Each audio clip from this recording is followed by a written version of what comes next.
Dans le reste de l'actualité, c'est une nouvelle affaire que le diocèse de Nice affirme prendre très au sérieux. Le parquet s'apprête à relancer les investigations autour d'un responsable catholique niçois.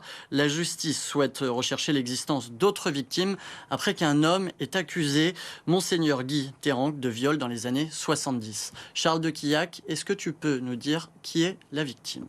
Aujourd'hui, il a presque 60 ans et dénonce des viols répétés commis par Monseigneur Guy Terrancle. Début des années 70, il était scolarisé en 4e à Rome quand le prélat était l'aumônier du lycée français. Ces accusations ont fait l'objet d'une première enquête classée sans suite en 2019 en raison de la prescription. Mais une nouvelle enquête est sur le point d'être ouverte. C'est en tout cas ce que nous confirme Xavier Bonhomme. Le procureur de Nice souhaite relancer les investigations pour tenter d'identifier d'éventuelles autres victimes de faits qui, celles-là, ne seraient non prescrit.